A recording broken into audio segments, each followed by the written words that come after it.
Madame, Monsieur, bonjour. Il n'y a aucune décision des autorités sur les confinements des communes d'Ngaliema, Kitambo, encore moins de Limete, comme les rumeurs ont circulé hier dans la ville, mais plutôt le gouvernement a décidé de déconfiner progressivement la commune de la Gombe.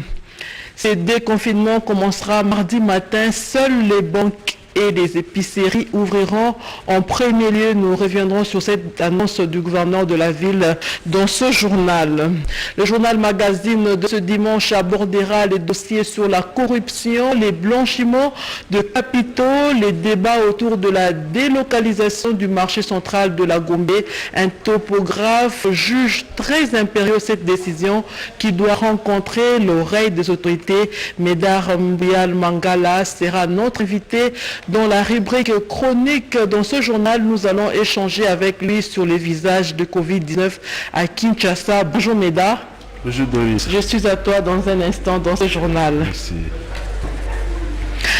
Voilà, Madame, Monsieur, bonjour. Bienvenue à cette édition Journal Magazine sur la RTNC. Tout d'abord, le nombre de cas de personnes infectées du Covid-19 ne fait qu'augmenter. La République démocratique du Congo, à ce jour, compte 327 cas confirmés, 27 décès et 26 personnes guéries, 145 cas suspects en investigation. Les 307 cas confirmés sont répartis dans 5 provinces, comme suit: Kinshasa 295 cas, Nord Kivu 4 cas, Ituri 2 cas et Kwilu 1 cas.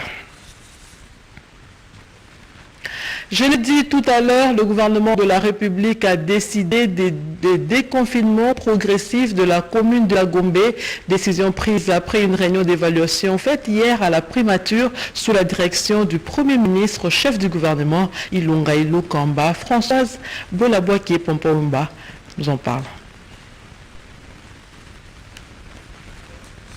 Barrière de police telle que c'est aujourd'hui, on va continuer avec des barrières de police.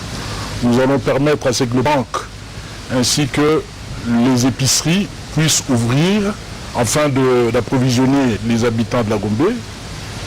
Nous avons décidé également du port obligatoire des masques pour toute la population congolaise. Et à cet effet, nous allons larguer la police ainsi que l'armée pour imposer le port obligatoire des masques ainsi que les mesures de barrière. Même les masques fabriqués localement sont autorisés. En revanche, pas de confinement dans d'autres communes. Les cas suspects trouvés en dehors de la Gombe seront suivis de manière singulière. Les 2 communes ne seront pas confinées, mais seulement les familles contaminées positives seront confinées à travers toute la ville. Et l'équipe de la riposte prendra le temps d'aller fouiller également dans l'entourage de toutes ces familles contaminées au niveau de leur quartier, au niveau de leur famille également. Les masques faits maison sont donc autorisés. Le pouvoir public ne tolère pas l'indiscipline. L'ennemi est redoutable. Et toujours à la primature, les réunions pour le retour de compatriotes bloqués à l'étranger se poursuivent. La semaine prochaine, 318 Congolais bloqués à Dubaï vont regagner le pays. Confirmation de Madame Marie Toumba Nzeza, ministre d'État, ministre des Affaires étrangères. On l'écoute. Cette réunion présidée par le Premier ministre Ilunga Ilukamba ce samedi 18 avril 2020 a levé les options à prendre pour entamer le mouvement de Dubaï.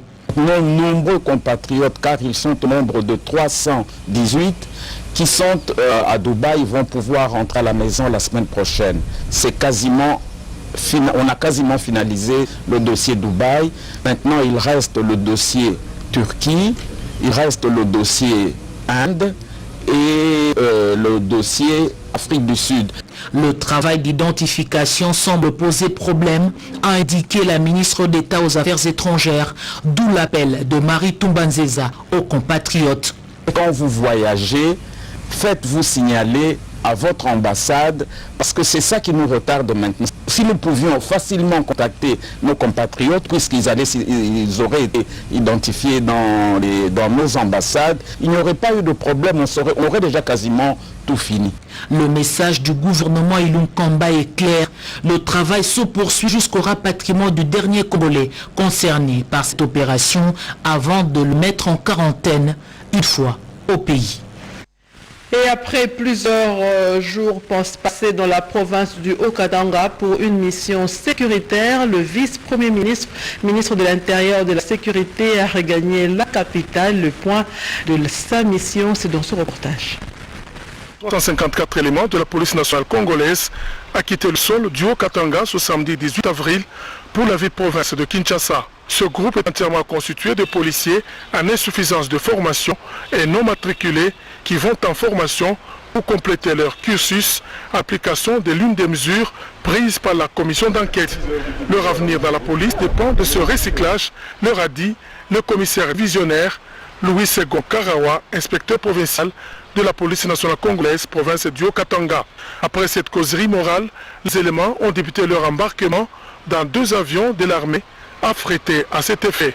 Pour le vice-premier ministre en charge de l'Intérieur, Gilbert Kankonde Malamba, il s'agit ici de mettre de l'ordre dans la maison dans le but de garantir la sécurité de la population. Tous les agents chargés de la défense et de la sécurité des territoires et qui sont engagés dans l'armée nationale et dans la police nationale, bien sûr étendu à tous les autres services spécialisés, nous y mettons de l'ordre.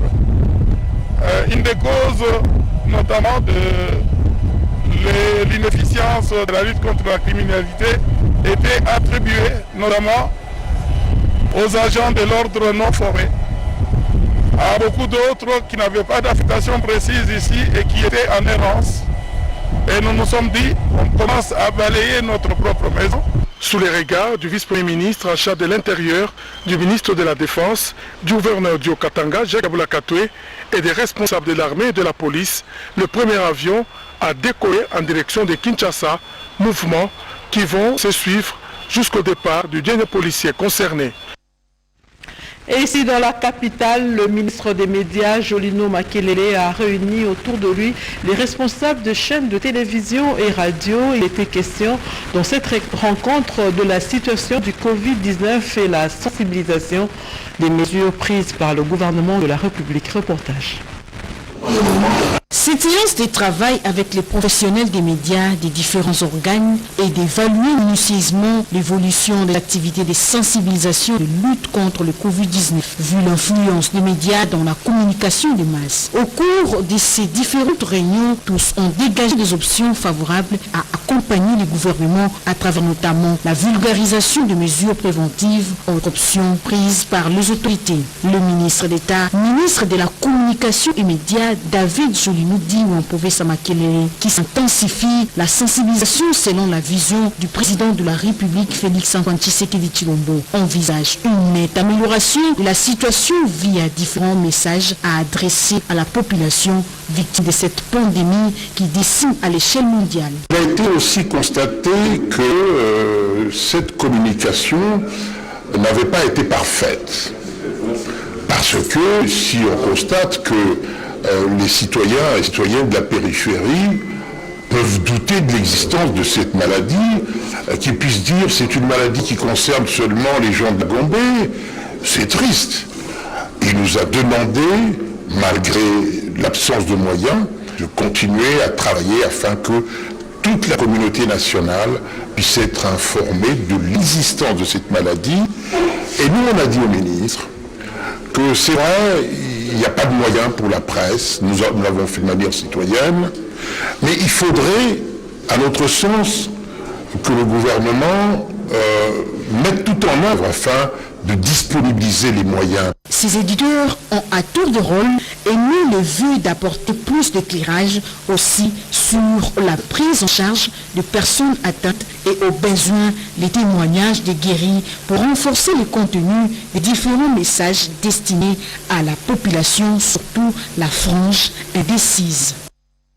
Des denrées alimentaires de première nécessité au bénéfice des Quinoises et Quinois, une initiative du président de la République, Félix Antoine Tshisekedi Tshilombo. Ils pourront les acheter à moindre frais.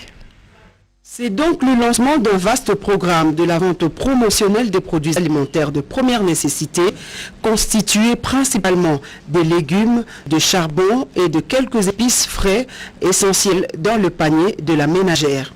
Tôt ce matin, au marché Somba-Ziguida, les ménagères averties ont afflué devant les engins transportant ces produits pour s'approvisionner. Pour la chargée des relations publiques du chef de l'État, Mme Bibiche Kabengele Mboui, l'objectif poursuivi par le président de la République, Félix Antoine Tshisekedi Tshilombo, principal initiateur de ce projet, est de lutter contre la spéculation des prix des denrées alimentaires de première nécessité à travers la vente à des prix hors concurrence. Il s'agit du premier lot des denrées alimentaires qui sont arrivées, on va dire, mercredi soir.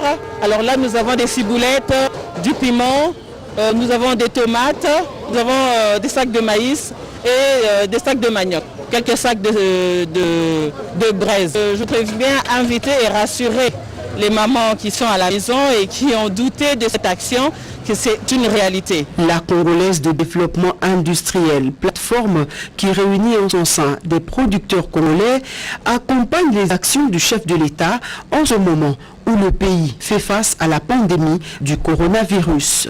Notre marge par rapport au prix de vente, on a ajouté 20% sur le produit.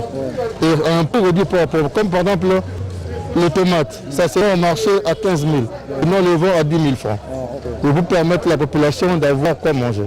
Motif et satisfaction de la part des bénéficiaires, ces femmes rencontrées sur place au marché Somba-Ziguida n'ont pas tari d'éloges à l'endroit du chef de l'État, Félix Antoine Tshisekedi Tshilombo.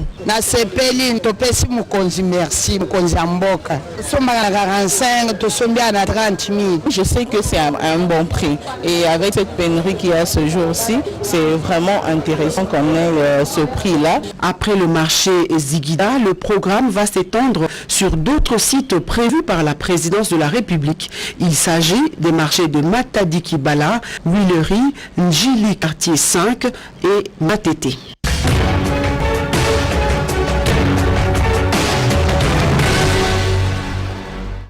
Au courant de la semaine qui vient de s'achever, le président de la République a eu des entretiens, plus précisément mardi, avec les responsables des chambres du Parlement. Il était question ici, au cours de cet entretien, de l'accompagnement des mesures prises par le président de la République dans le cadre de la lutte contre le Covid-19. La semaine du président en 5 minutes, c'est avec Kibombe Somaïs. Dans le cadre de ces échanges réguliers avec les chefs des institutions du pays, le président de la République, Félix Antoine Tshisekedi Tshilombo, a eu des entretiens en début de semaine à la cité de Lancélé avec le président respectivement de l'Assemblée nationale, Janine Mabunda, et du Sénat, Alexis Tambwe-Mamba.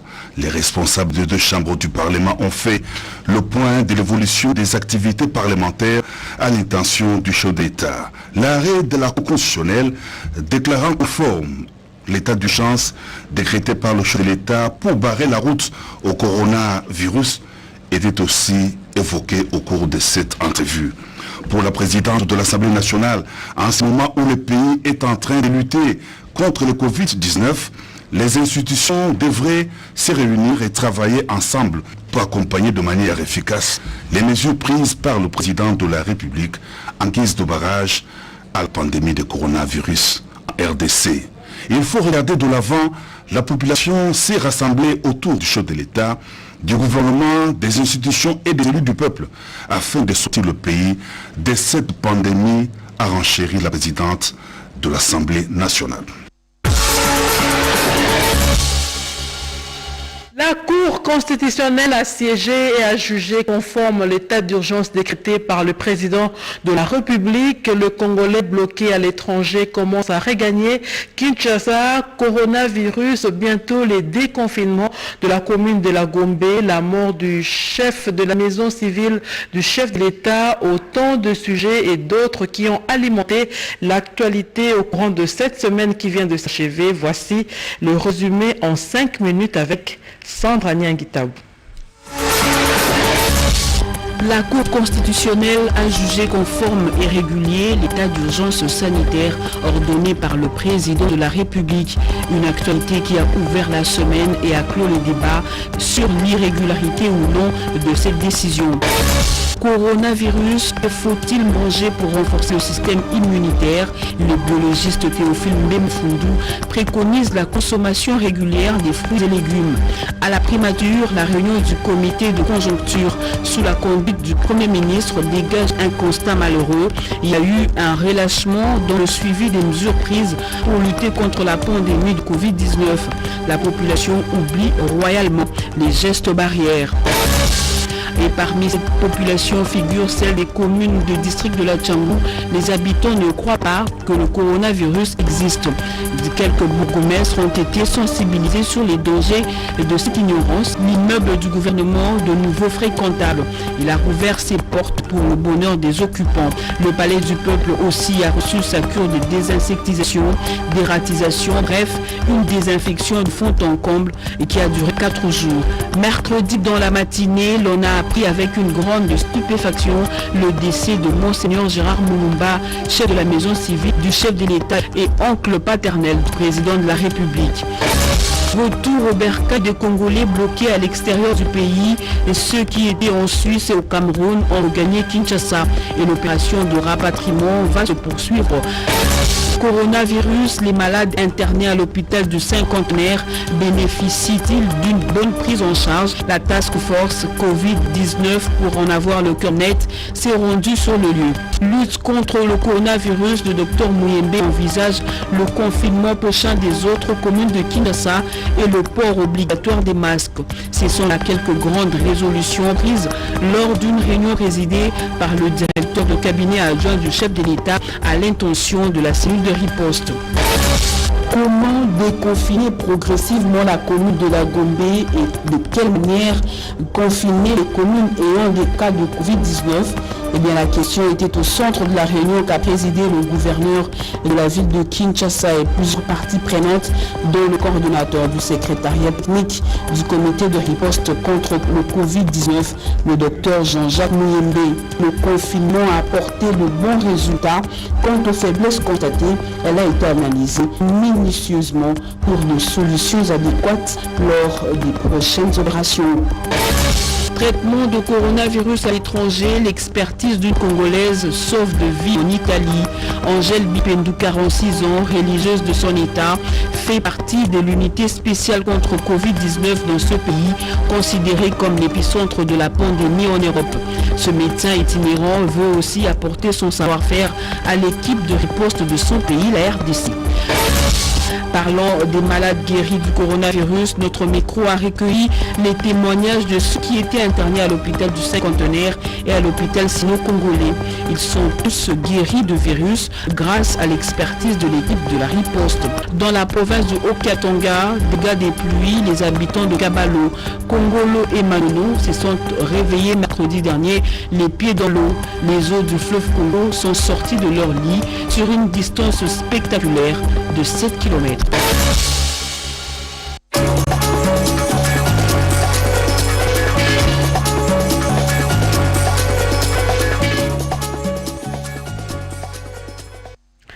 Jean-Pierre Ndolo Demazou nous propose lui aussi les résumés de journaux, des sujets parus dans les journaux au courant de cette semaine qui vient de s'achever, la revue de presse.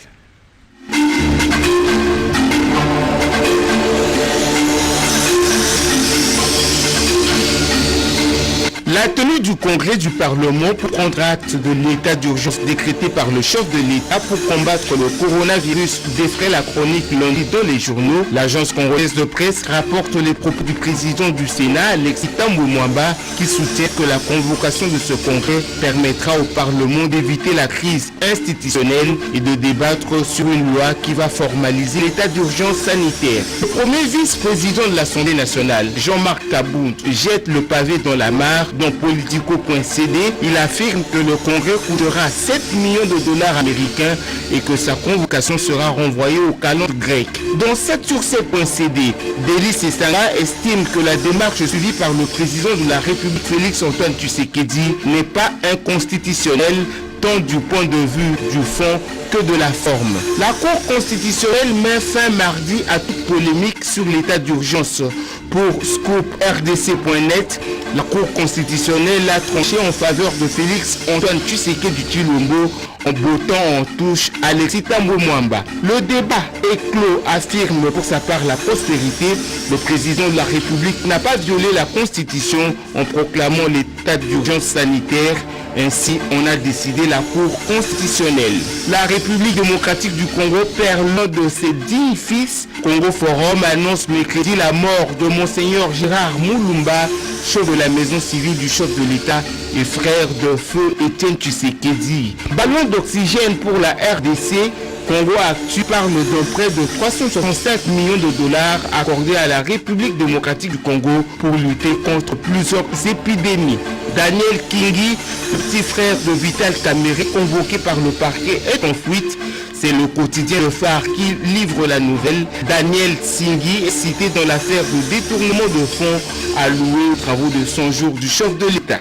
Joseph Olengakoy, président du CENSA, dénonce une main noire derrière les actes posés par les adeptes de Nimwanda Ntsemi. Mediacongo.net rapporte l'intervention de Joseph Olengakoy dans l'émission Face à Face sur Top Congo FM. La justice rejette une fois de plus la demande de mise en liberté provisoire de Vital Kamerhe. C'est la prospérité qui en fait écho jeudi.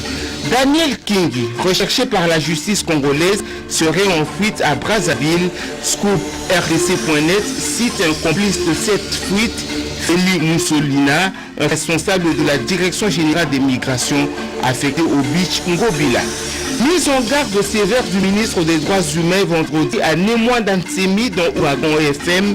André Luité tape du poing sur la table et appelle le leader de Boundia Mayala au sens de responsabilité avant qu'il ne soit trop tard. Zoomeko boucle cette page de la rétrospective hebdomadaire avec le vol spectaculaire perpétré par des inciviques à la société STL de Lubumbashi.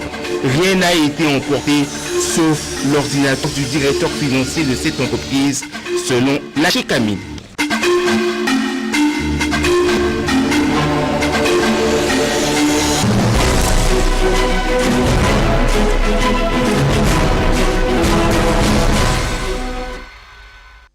Le premier dossier de ce journal porte sur la lutte contre la corruption et le détournement de deniers publics qui doit être l'affaire de tous et tous les moyens sont bons. La mise sur pied de l'Agence de prévention et de lutte contre la corruption peut-elle concourir à l'éradication de ces fléaux? Tentative de réponse dans ce dossier signé Edith Chara. Est-il possible de lutter contre la corruption sous les tropiques? La réponse par l'affirmative est simpliste. La problématique est multidimensionnelle. Le contexte légal doit se prêter avec des lois plus adaptées. L'administration publique requiert dans cette optique une éthique républicaine dans l'action. L'approche managériale doit s'imposer des valeurs cardinales qui ne composent aucunement avec des compromissions. Il est alors le cas de la République démocratique du Congo nécessaire d'avoir une vision, impulser une dynamique de révolution mentale et sociétale pour qu'enfin la corruption soit honnie et combattue par tous avec le même engagement. Qu'aucun prisme ne puisse donner un quelconque regard tendre à ce fléau. Dans une société comme celle congolaise qui perd de plus en plus des repères, que peut apporter une agence de prévention et de lutte contre la corruption APLC? Des experts en lutte contre la corruption et blanchiment des capitaux pensent que c'est une aubaine. Quand vous parlez de corruption, il faut toujours l'attacher avec le blanchiment des capitaux et l'enchaîner avec le financement du terrorisme. On ne peut pas parler de l'un sans l'autre. Comme le chef de l'État a mis en place cette agence, notre devoir, c'est de l'accompagner en cela et essayer de lui donner les éléments de langage. Des millions qui enrichissent indûment des autoproclamés serviteurs du peuple et qui bourrent des comptes bancaires au pays comme à l'étranger, sont-ils récupérables? Une chose est de sanctionner les auteurs de corruption active ou passive, de détournement de deniers publics, une autre est de corriger le préjudice. L'État peut-il rentrer dans ses droits? L'agence aura pour responsabilité de travailler avec les réseaux de répression des délits financiers, Europol, pour les transactions en euros, le réseau de répression financière et des délits financiers pour les transactions en dollars, FENSES, et Interpol, bien sûr. Alors, par conséquent, nous devons, donc l'agence et nous les experts en la matière, nous allons accompagner les chefs d'État à ouvrir des réseaux internationaux afin de l'aider à tracer les transactions virées à l'étranger. Par où doit commencer cette agence de prévention des luttes contre la corruption?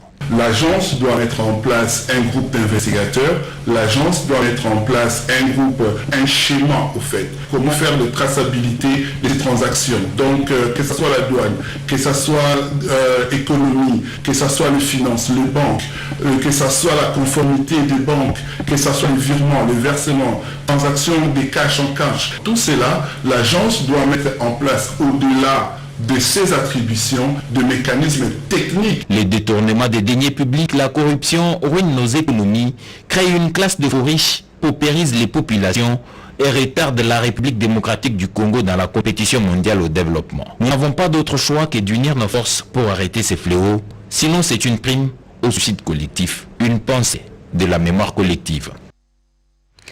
Le confinement de la commune de la Gombe à Kinshasa a eu le mérite de montrer la vraie face du marché central de Kinshasa, d'où d'ailleurs les débats actuels pour contrer la démolition de certains magasins pour aérer cet espace. C'est le deuxième dossier que nous propose ce jour Gudul Boalelunga. C'est l'image du marché central de Kinshasa tel que vous l'avez peut-être jamais vu. Aéré avec deux voies d'accès sur les pavillons bien bétonnés. Construit dans les années 70, le marché central de Kinshasa, lieu de négoce des Quinois mais aussi de ceux venus de l'intérieur, était la fierté de l'Afrique. Une référence pour les transactions commerciales. Inauguré en 1972 par le général Mobutu, le marché central à l'époque était une affaire des Blancs. Tout était bien réglementé, avec des parkings bien visibles et accessibles. Et puis, marché central, parking.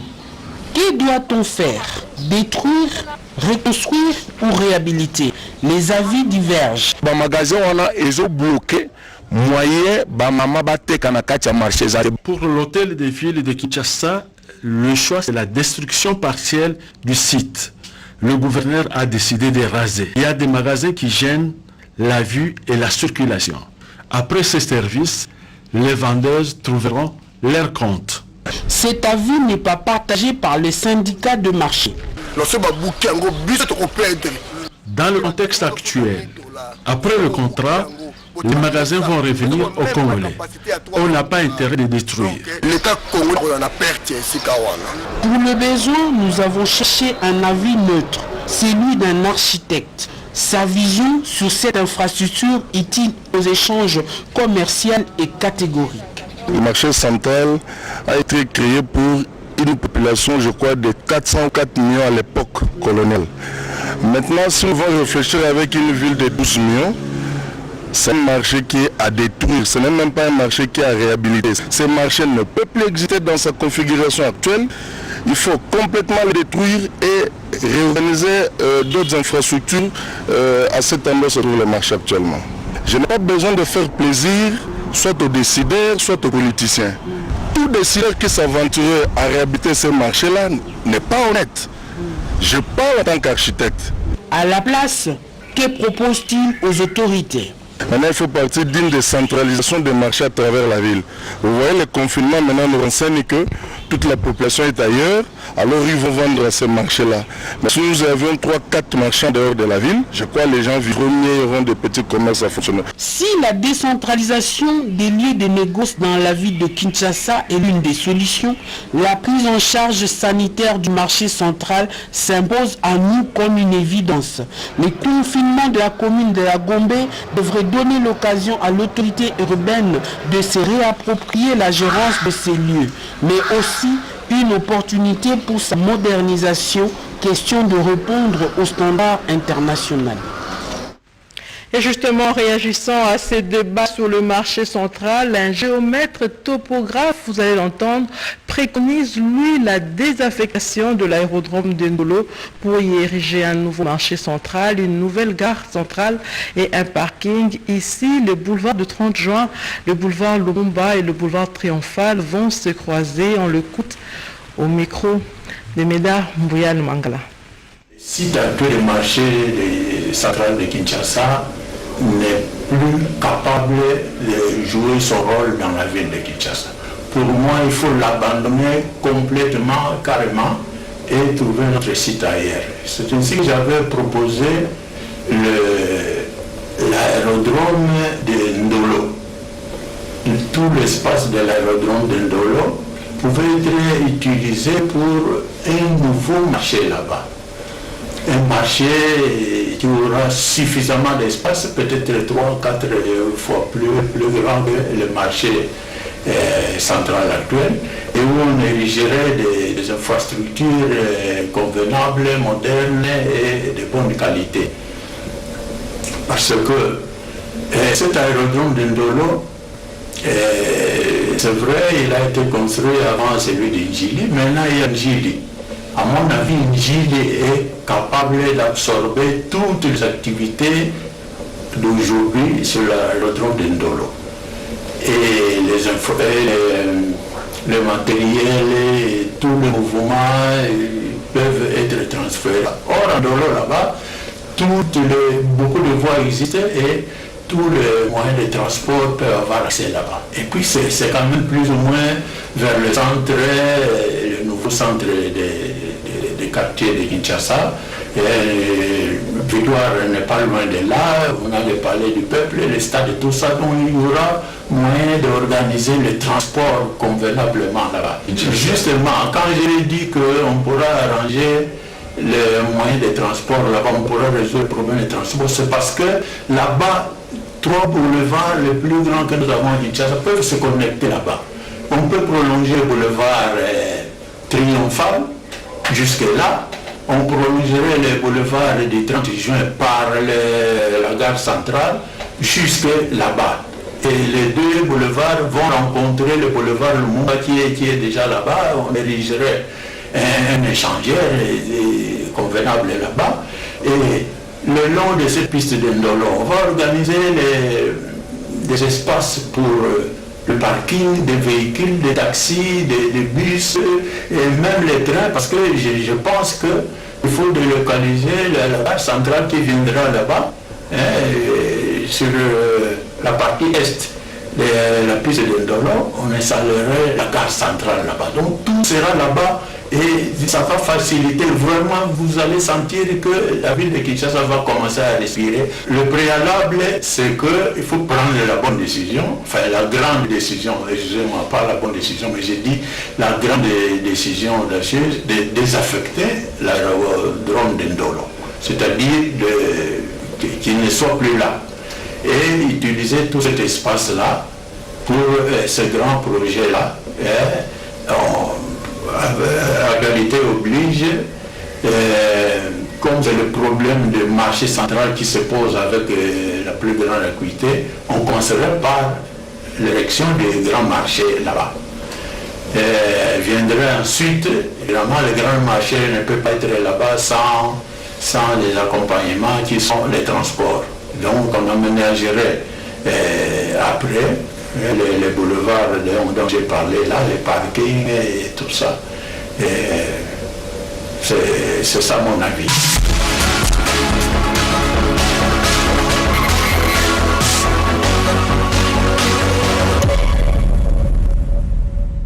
Et dans la chronique de ce dimanche, Médard Mbouyal Mangala, qui est sur ce plateau, va décrypter la perception du Covid-19 par les Kinois. Il s'agit de 3 visages du coronavirus. Bonjour encore une fois de plus à toi, Médard. Bonjour Doris. Merci d'être avec nous encore ce dimanche. C'est quoi le vrai visage du coronavirus à Kinshasa? Dans le concept de visage, nous mettons les préjugés, l'intoxication, les mentalités, les comportements, la rumeur, la banalisation.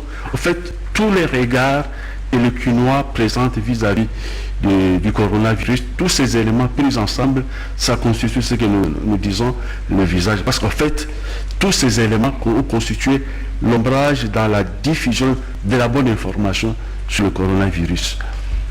Et alors, quel terme se présente le visage politique, spirituel et social du Covid-19?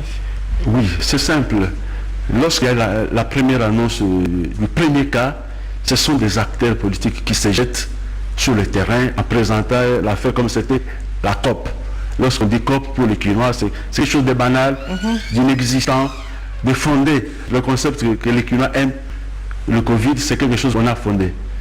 Et en réalité, en présentant pareil discours, on se met dans le schéma de récupération, de banalisation. Et ça, c'est l'aspect du politique.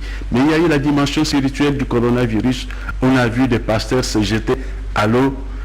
Tout ce qui arrive, c'est la sanction de Dieu. Vraiment, ce n'était jamais arrivé dans l'histoire. Et donc, comme Dieu s'est fâché, il a décidé de sanctionner l'homme qui lui a tourné le dos. Et donc, il faut poser les actes allant dans le sens d'apaiser la colère de Dieu. On a vu un pasteur se jeter dans une plaque d'eau parce qu'on veut obtenir rapidement. Mais dans tout ça, ce qu'on a oublié, c'est la miséricorde de Dieu. Dieu aime l'homme, quelle que soit la situation, il n'abandonnera pas ses fils. Et donc le Christ lui-même a souffert. Les Congolais ont l'art d'oublier la souffrance du Christ sur la croix.